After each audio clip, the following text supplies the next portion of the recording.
What about religion? Where does that fit into socialization for young people?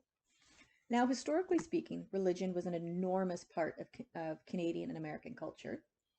And still to present day, virtually all cultures have religious beliefs of some kind, usually entailing some kind of explanation for how the world began, and usually entailing some kind of theory about what happens to people when they die, in addition to various um, rules or suggestions for how people should behave when they're living.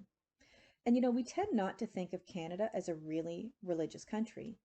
But when it was established as a nation, it was really driven by religion, and our education system was founded on religious beliefs. So it doesn't matter what period of history we're talking about, or what country, or what culture. A religious belief system usually contains ideas or rules or regulation for the three purposes of socialization that I talked about: self-regulation, role preparation, and sources of meaning.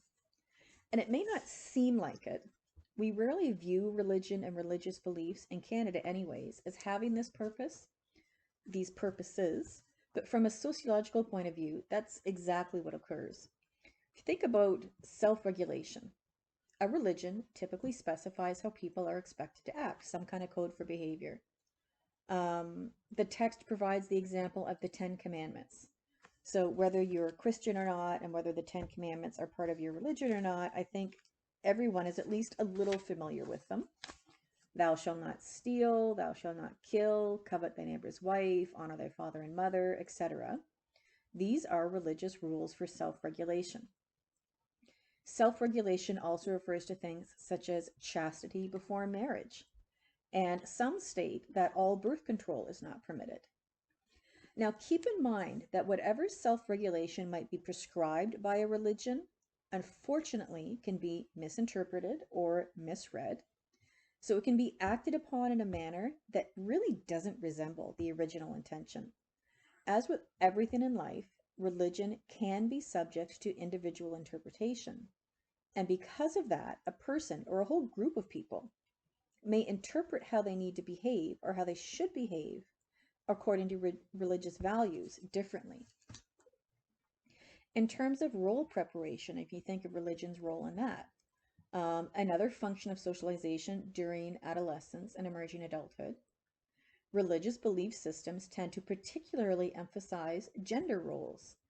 The text states that most religious belief systems contain ideas about distinct roles for males and females. For example, the Roman Catholic Church allows men but not women to be priests. In other words, only men can have a leadership role.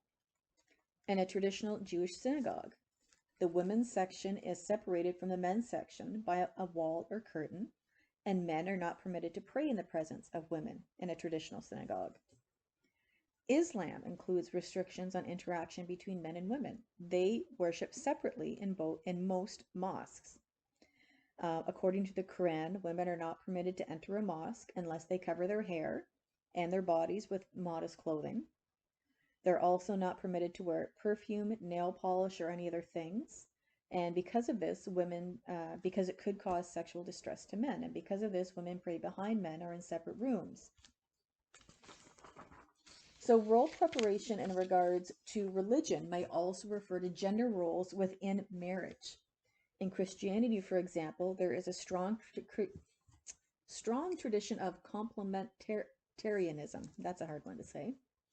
All this means is that in Christianity, there's a belief that men and women have different but complementary roles in terms of marriage, family life, etc. And this view is also dominant in Judaism and Islam. So it's not that the roles of male and female are better or worse, they have complementary but different roles. And finally, looking at religion with respect to sources of meaning, clearly a religious belief system will be significant in this function. I mean, and it sounds hokey to say, well, what's the meaning of life? But this is essentially what we're talking about. The meaning of your own life in relation to the world around you, in relation to an unearthly world. What is believed to happen after death, for example, if anything? A belief in heaven or hell or purgatory. A belief in being judged upon death by a supreme being. So I already spoke about how the process of socialization overall is considered broad or narrow, depending on your culture.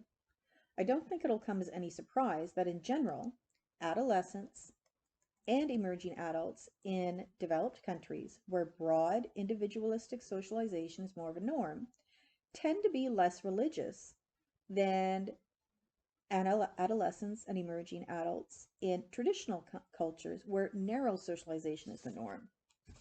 In other words, they're becoming more secular. Their perceptions and thoughts and their life is based more on non-religious beliefs and non-religious values.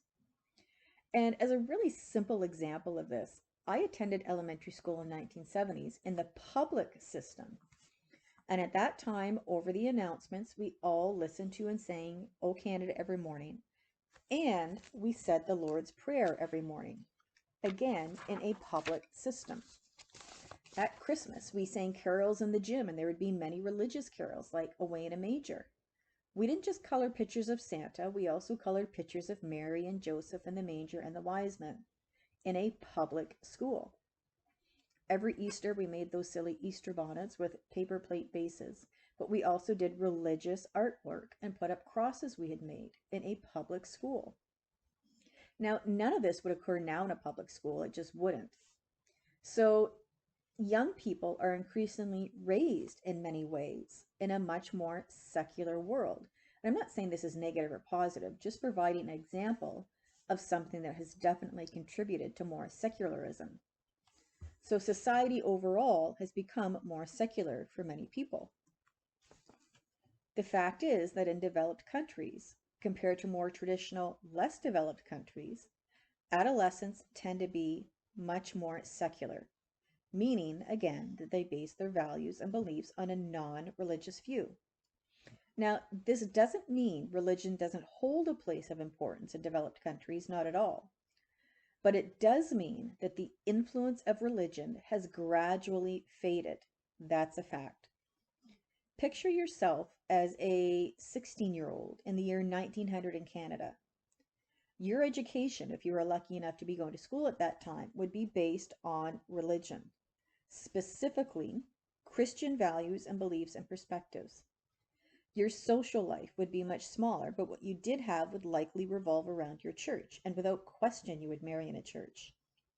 If you think about a 16-year-old now in Canada, very, very different. If we compare different parts of the world, specifically the developed world, looking generally at how young people view the importance of religion now, it is quite a bit lower, especially in Europe. In a recent interview study conducted on emerging adults in Denmark, I found this really interesting because maybe it's just me, but I found kind of contradictions in what the study reported. They indicated that in Denmark, only 24% of emerging adults indicated they had any kind of religious beliefs or spiritual beliefs. So, fine, I didn't find that surprising. The rest described themselves as either agnostic, atheist, or just having no religious beliefs. But this is what I found interesting. So 24% had no religious beliefs. 62% believed in some form of afterlife, although they were vague about what form it might take. To some, so they have no religious beliefs, but it still seemed illogical that death should be the end of existence. Or maybe if I can read into it a bit, maybe the idea that death is death, that's it, nothing else, is just something they can't bear. So it isn't that they don't have any belief in some kind of spirituality. It's a disbelief in any specific belief in religion in the manner that religion has always been thought of. And if I can bring a bit of Karl Marx into this, he's well known for viewing religion as the opiate of the masses or the opiate of the people, one of the original sociologists, meaning that the purpose religion served, according to him, was to make people feel better, to kind of dull the unpleasantness of everyday life. I can see a relation here to the responses of these young people, not wanting to believe that death is truly the end. So while they don't have any traditional religious beliefs, they still believe in something, because to believe in something provides them at least some comfort, even if they're not sure what that comfort is. So coming back over to North America, Americans as a whole are more religious than people in virtually any other developed country. And this is, of course, reflected in the younger generation as well. I'm talking about Americans, not Canadians. I don't know why, but I found this surprising. I mean, of course, we have this very strong stereotype of the politically conservative, anti-abortion, gun-toting Christian in the southern states. But I did not realize that truly the US is more religious than people in virtually any other developed country, at least young people. So a really extensive study was conducted by called the National Survey of Youth and Religion in 2010. And this study included more than 3,000 adolescents. It included a survey, but also qualitative interviews to get more detailed information. So before we even look at the results, I want to point out that there was a large sample size, which is good. The participants came from all over the US, not just certain parts of it, which is good, which means we can generalize the results better. And the results showed that for a substantial portion of American adolescents, religion plays an important part in their lives. So, I mean, look at these high numbers. 84% of those who participated said they believe in God. 71% believe in a judgment day, that when somebody dies, they will be judged. 63% believe in angels. These are really quite high numbers, I think, considering we live in an increasingly secular world. But it's important to note that there seems to be a distinction here for these young people in terms of beliefs and daily practices, because these are their beliefs. That doesn't mean that they're actively involved in their religion, going to some kind of religious service on a regular basis, being actively involved in their church or another house of worship. So you would think the two would go hand in hand, but they don't necessarily do that. Now, yes, 52% said they attend religious services at least twice a month. 51% said they attend Sunday school at least once a month. But then I've got to wonder, how accurate are those numbers? Do they actually attend that much, or did they just say they do? Now, sure, but what we want to take away from this is that there definitely is a very positive view of religion among American adolescents. Even if it's not considered the top priority in their life or like the top two, they still feel a need to demonstrate publicly or to state publicly what their belief is. So, other activities might take priority, like school or friendships or media or work. So, in general, actively worshiping in a religious sense is not considered important, but the belief is still considered really important. And something else that's worth noting is that this study indicated that the religious beliefs of American adolescents do not tend to follow traditional doctrines. So what does that mean? What this means is that the somewhat old-fashioned stereotype of, like I said, going to church all the time, sitting there and studying a Bible or a holy book and learning about religion is not the way it is anymore for a lot of young people. Instead, the study found that the majority of the young people who participated in the research indicated that they haven't actually studied their religious beliefs.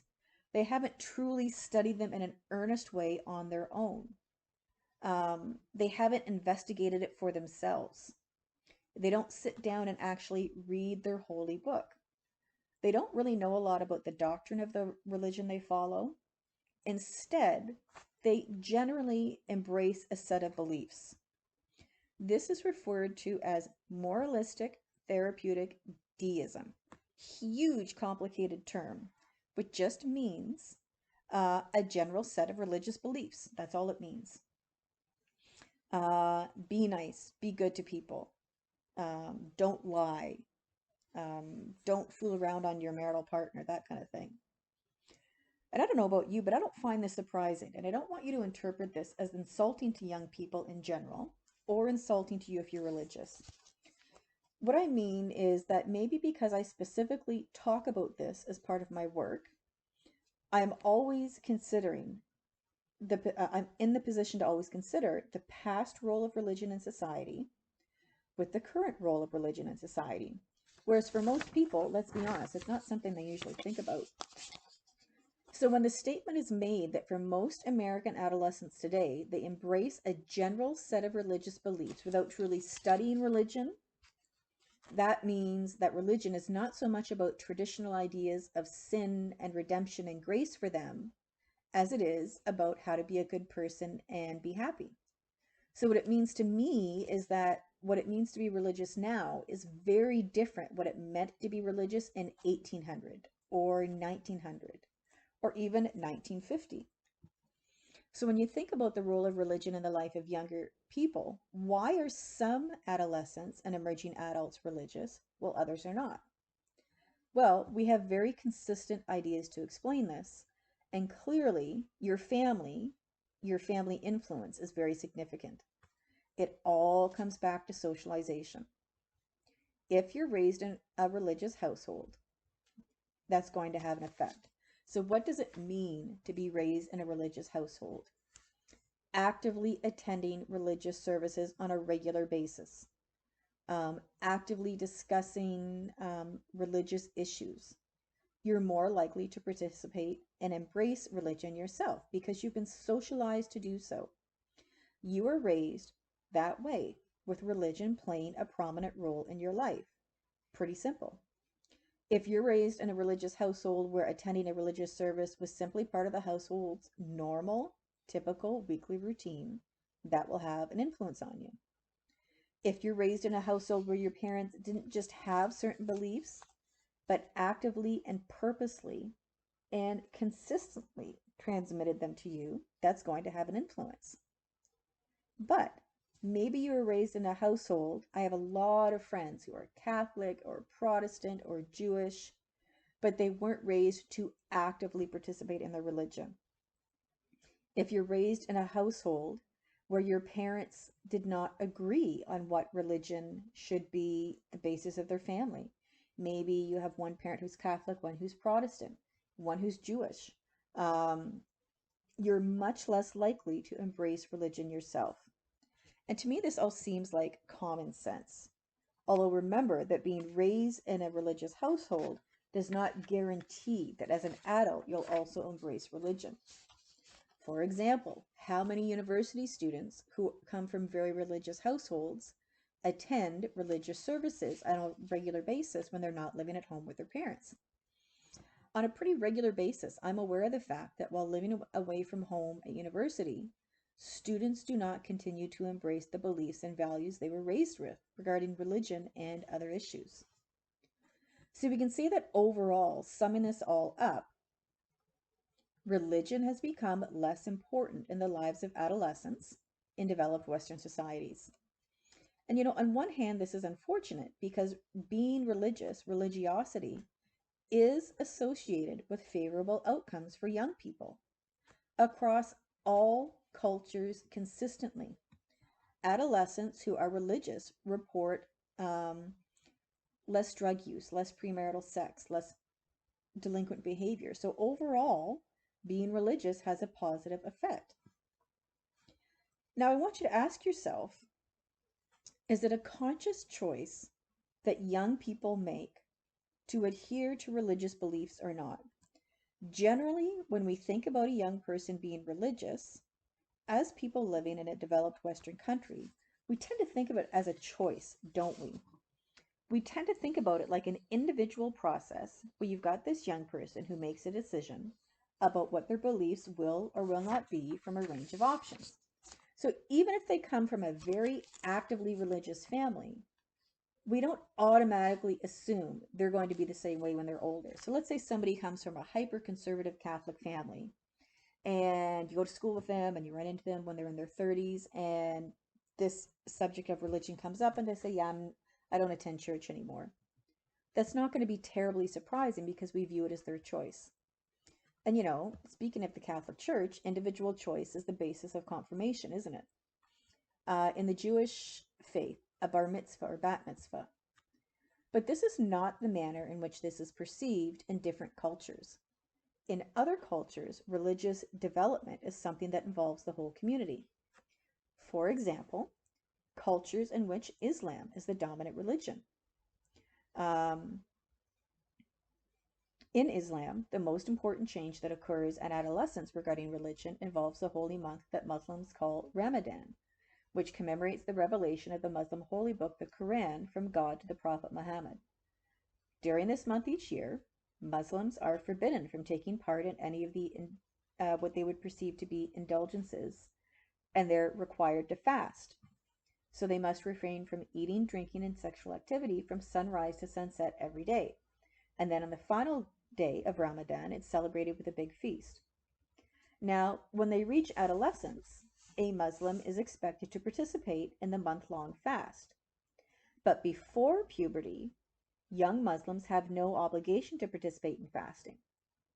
So this means that girls are supposed to fast for the first time after they reach menarche.